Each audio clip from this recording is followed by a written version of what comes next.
Schedule ఉపకులాల వర్గీకరణపై రాష్ట్ర ప్రభుత్వం ఏర్పాటు చేసిన రాజీవ్ రంజన్ మిశ్రా కమిషన్ విశాఖ జిల్లా కలెక్టరేట్ లో వినతులు స్వీకరించింది. వివిధ ఎస్సీ సంక్షేమ సంఘాల ప్రతినిధులు కమిషన్ ను కలిసి తమ అభిప్రాయాలు వెల్లడించి వినతులు అందజేశారు. ఎస్సీ వర్గీకరణకు కొన్ని సంఘాలు వ్యతిరేకంగాను మరికొంతమంది సానుకూలంగాను ఉన్నట్టు తమ అభిప్రాయాలను తెలియజేశారు. అయితే కులగణన ఖచ్చితంగా నిర్వహించకుండా వర్గీకరణ చేపట్టడం వల్ల ప్రయోజనం లేదంటూ కొన్ని సంఘాలు పేర్కొన్నాయి. కాగా సుప్రీంకోర్టు తీర్పుపై పార్లమెంట్ లో సమీక్ష జరగాలని మరికొన్ని సంఘాలు డిమాండ్ చేశాయి.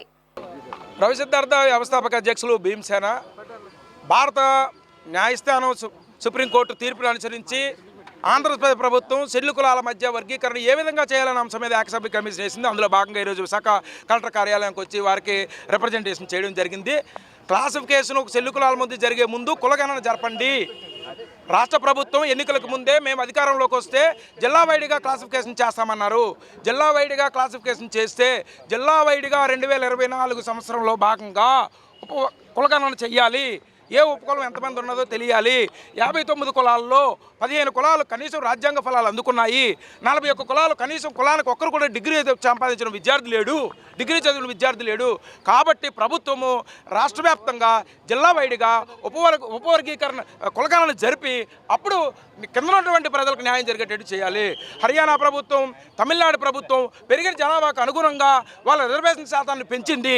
పెంచినటువంటి రిజర్వేషన్ శాతాన్ని ఎవరైతే హక్కులకు దూరంగా ఉన్నటువంటి షెడ్యూల్ కాస్టులు ఎవరైతే ఉన్నారో వాళ్ళకి ప్రత్యేక ప్యాకేజీగా ప్రకటించి ప్రజలందరి యొక్క అభ్యున్నతి కోసం పాటుపడే విధంగా చర్యలు తీసుకోవాలని భీమసేన తరపున ప్రాతినిధ్యం చేయడం జరిగింది.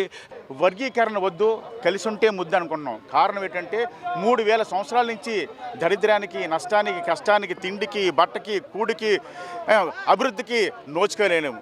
ఇదే టైంలోనూ భారత రాజ్యాంగం వచ్చిన తర్వాత కొంచెం అభివృద్ధి చెందుతున్నామంటే ఈరోజు పాలకులందరూ కలిసి ఈరోజు వర్గీకరణ పేరుతో విడగొడుతున్నారు.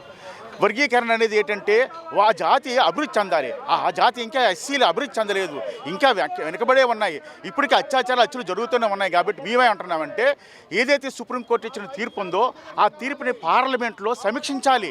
పార్లమెంట్లో సమీక్షించకుండా నా సుప్రీంకోర్టు తీర్పు కరెక్ట్ కాదు. మరలా సుప్రీంకోర్టు వారు ఏం చెప్పారంటే ఆ రాష్ట్రాలకు అధికారం ఇచ్చారు. మీ రాష్ట్రాల పరిస్థితులు బట్టి అక్కడ మీరు వర్గీకరణ చేసుకున్నారు, కానీ ఇది కరెక్ట్ కాదు. కాబట్టి మేము దీన్ని ఖండిస్తున్నాం. కాబట్టి పార్లమెంట్లో కూడా అన్ని పార్టీలకి మీకు చెప్పుకునేది ఏంటంటే ఒక పార్టీకి మెజార్టీ ఉంది కదా మేము చేస్తామని కదా అని ఉండకూడదు. ఇక్కడ సామాజిక వర్గంలో ఉంటే ఎస్సీ సామాజిక వర్గంలో నష్టాలు జరుగుతున్నాయి, నేటికే అత్యాచారాలు జరుగుతున్నాయి. అన్నీ ప్రైవేటీకరణ అయిపోతున్నప్పుడు ఇక్కడ రిజర్వేషన్ ఎక్కడ వస్తుంది? రావట్లేదు. కాబట్టి మేము ఒకటే కోరుకుంటున్నాం. కాబట్టి మమ్మల్ని అంతా సమిష్టిగా చూడండి, మమ్మల్ని అభివృద్ధి పరచండి. ఒక 10 సంవత్సరాలు కరెక్ట్ అభివృద్ధి చెందితే మేము ఇది అడగం కదా. మళ్ళీ ఇంకో దుర్మార్గం అంటే క్రిమినరీ విధానం పెట్టారు, అది కూడా తప్పు. ఎస్సీ వర్గీకరణపై వివరాల సేకరణకి వచ్చినటువంటి రాజీవ్ రంజన్ మిశ్రా గారి ఏకసభ్య కమిషన్ని విధసం ఐక్యవేదిక కలిసింది.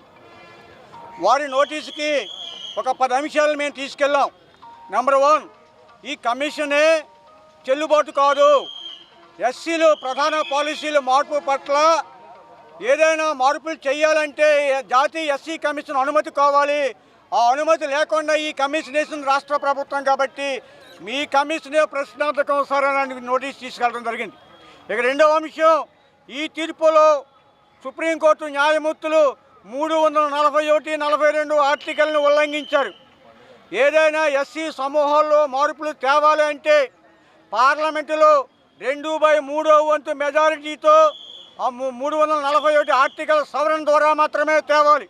అలాంటిది పార్లమెంటుకి హక్కు లేనటువంటి ఈ వర్గీకరణ సౌకర్యాన్ని రాష్ట్రాలకు దఖలుపరిచినటువంటి తీర్పుని పూర్తిగా మేము వ్యతిరేకిస్తున్నామని చెప్పడం జరిగింది. ఇక మూడవది, ఈ తీర్పులో క్రీమీలేయర్ సంబంధించి రిజర్వేషన్లు బీసీలకు కానీ ఎస్సీలకు కానీ శూద్రులందరికీ పంచములకి అవుతున్న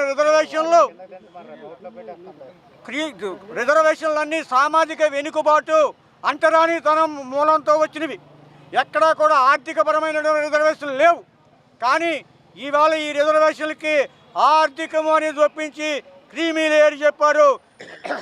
దాన్ని తప్పు అని చెప్పి మేము వ్యతిరేకించడం జరిగింది. భీమ్ జేరెల్లి, అనురాధ బౌర్శెట్టి సార్, విశాఖపట్నం సిటీ నుంచి.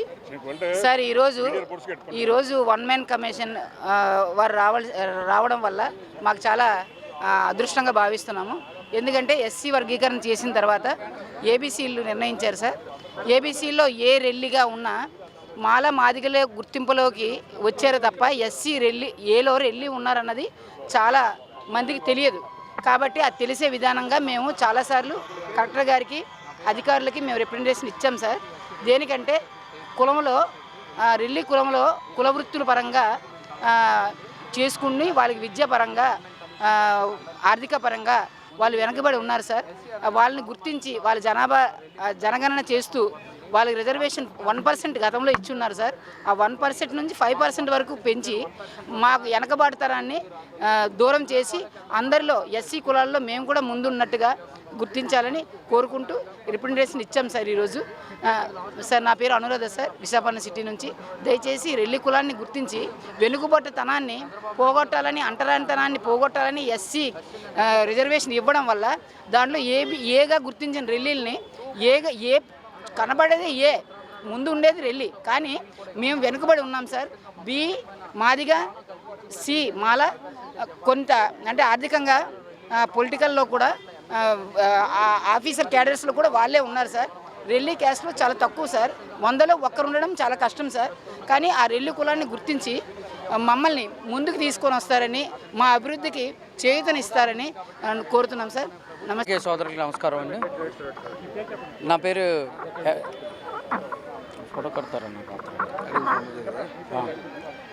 నా పేరు ఎర్రంశెట్టి శ్రీనివాసరావు అండి, జాతీయ SC Relli group state president అండి. ఈరోజు 1 మెన్ కమిషన్ ఏర్పాటు చేసినందుకు ఎస్సీ క్లాసిఫికేషన్ గురించి 1 మెన్ కమిషన్ ప్రస్తుత గవర్నమెంట్ ఏర్పాటు చేశారు. అందు నిమిత్తం మా రెల్లి కులస్తులందరూ కలిపి ఈరోజు కలెక్టర్ ఆఫీస్కి రావడం జరిగిందండి. 1 మెన్ కమిషన్ గారికి మాకు వినతిని సమర్పించాం. 2001-2004లోని క్లాసిఫికేషన్ జరిగేటప్పుడు మాకు 1% ఇచ్చారు, అది మహిళకి ఇచ్చారు. మహిళల్లోని మా దాంట్లో చాలామంది ఎడ్యుకేటెడ్ తక్కువగా ఉంటారు, కానీ నిరుపయోగంగా జరిగింది. కొంతమందికి లబ్ధి జరిగింది, మిగతా వాళ్ళందరికీ చాలామందికి అన్యాయం జరిగింది. ప్రస్తుతం ఉత్తరాంధ్రలోని రెల్లీలు ఎక్కువగా ఉన్నారు కాబట్టి మాదిగ సోదరులతో పాటు మేము ఈక్వల్గా ఉన్నాం కాబట్టి మాకు 5% ఇవ్వాలని మేము కోరుకుంటున్నాం సార్. అలాగే భవిష్యత్తులో కూడా విద్యా, రాజకీయ రంగాల్లోని అలాగే ఉపాధి రంగాల్లో మాకు ఉన్నతమైన స్థానం కమిషన్ ద్వారాగా ఉన్నత గవర్నమెంట్ కల్పిస్తారని. అప్పుడు నారా చంద్రబాబు నాయుడు గారు ఉండేవారు, ప్రస్తుతం ఇప్పుడు కూడా గవర్నమెంట్ నారా చంద్రబాబు నాయుడు గారు ఉన్నారు కాబట్టి. అలాగే డిప్యూటీ సీఎం పవన్ కళ్యాణ్ గారికి మా రెల్లి కులస్తుల యొక్క గుణగణాలు, వాళ్ళ యొక్క ప్రాబ్లమ్స్ అవన్నీ అతనికి తెలుసు కాబట్టి దయచేసి మాకు ఆదుకొని రాజకీయంగా కూడా ఒక మంచి పదవులు ఇవ్వాలని, అలాగే నామినేటెడ్ పదవులు ఇవ్వాలని కోరుకుంటూ అన్ని రంగాల్లో మన రెల్లీల అభివృద్ధికి ప్రస్తుత గవర్నమెంట్ ఎంతో ఉండాలని కోరుకుంటూ మాకు 5% ఇవ్వాలని, ఉత్తరాంధ్రలో రెల్లీలు ఎక్కువగా ఉన్నాం కాబట్టి 5% ఇవ్వాలని కోరుకుంటూ. లాస్ట్ టైం కూడా మాకు జనాభా లెక్కల్లో కూడా చాలా తక్కువ చూపించారు. జనాభా క్యాలిక్యులేషన్ ఎప్పుడు సమ్మర్లో జరుగుతుంది. ఆ టైంలో మా వాళ్ళు చాలామంది వృత్తిరీత్యా మామిడి పళ్ళు వ్యాపారం అది చేస్తుంటారు కాబట్టి తోటల్లో ఉండడం వల్ల జనాభా కూడా ప్రతిపాదికన తక్కువగా చూపించడం జరిగింది. దయచేసి కరెక్ట్ జనగణన చేసి ఖచ్చితంగా మాకు ఉన్నతమైన స్థానం కల్పిస్తారని 1 మెన్ కమిషన్ కోరడం జరిగింది సార్. ఏదైతే మనకి సుప్రీంకోర్టు తీర్పు ఇచ్చిందో ఆ సుప్రీంకోర్టు తీర్పుకి రాష్ట్రాలన్నీ కూడా అనుకూలంగా ఎస్సీ వర్గీకరణకి సానుకూలంగా ప్రతి సీఎం కూడా మాకు సహకరించడం జరిగింది. అలాగే ఆంధ్రప్రదేశ్లో నారా చంద్రబాబు నాయుడు గారు మొట్టమొదటిగా మాకు రాజీవ్ రంజన్ మిశ్రాని కమిషన్ ఏర్పాటు చేసి ప్రతి జిల్లాకి నివేదికలు తీసుకోమని ఎస్సీల్లో ఉండబడే 59 కులాలు కూడా వారికి ఉన్న బాధలు ఏదైతే వాళ్ళకి రావాల్సిన వాటాలు ఉన్నాయో అవన్నీ కూడా నివేదిక రూపంలో తీసుకోమని పంపడం మా ఎంఆర్పిఎస్ స్వాగతిస్తూ వాళ్ళకి ఆహ్వానం పలుకుతున్నాం. అదేవిధంగా మందాకృష్ణ మాదిగ గారు 60 రోజుల్లో డిమాండ్ కాదు 30 రోజుల్లోనే నివేదిక ఇవ్వమని అన్నగారు ఆదేశించడం జరిగింది కాబట్టి రాజీవ్ రంజన్ మిశ్రా గారికి ఒకటే కోరుకుంటున్నాం, నివేదికలన్నీ తీసుకొని 30 రోజుల్లోనే ఆంధ్రప్రదేశ్ ప్రభుత్వానికి నివేదిక సమర్పించి మాకు మాదిగలకు మరియు మాదిగేతర 59 ఉపకులాలకు కూడా న్యాయం చేసి నివేదికను ఎస్సీ వర్గీకరణకి అనుకూలంగా ఇవ్వవలసిందిగా మేము కోరుకుంటూ సెలవు తీసుకుంటాం. కింతాటి రాజశేఖర మాదిగ, విశాఖపట్నం మహాజన్ సోషలిస్ట్ పార్టీ అధ్యక్షుడిగా వ్యవహరిస్తున్నాను. ఈరోజు ఏదైతే సుప్రీంకోర్టు ఆగస్టు 1వ తారీఖున వెలువరించినటువంటి రాష్ట్రాలు వర్గీకరణ చేసుకోవచ్చునని చెప్పేసి వచ్చినటువంటి తీర్పుకి నారా చంద్రబాబు నాయుడు గారు చొరవతో ఈరోజు కమిషన్ వేయడం, ఆ కమిషన్ నివేదికలు 60 రోజుల్లో సమర్పించాలంటే ఎంఆర్పీ డిమాండ్ చేసి 30 రోజుల్లోగా అవన్నీ సమర్పించే విధంగా చేయాలని చెప్పి డిమాండ్ చేయడంతో ఈ రాజీవ్ కుమార్ రాజీవ్ రంజన్ మిశ్రా గారు విశాఖపట్నం రావడం చాలా ఆనందదాయకం. మళ్ళీ వర్గీకరణ ఫలాలు మాదిగలకు అందుతాయని మేము చాలా ఆనందంగా ఉన్నాము. మరి ఈరోజు నారా చంద్రబాబు నాయుడు గారికి మరి వచ్చిన కమిషన్ వారికి ఎంఆర్పిఎస్ ఎంఎస్పి తరఫున ఉదయపూర్వక ధన్యవాదాలు తెలియజేసుకుంటూ సెలవు తీసుకుంటాం.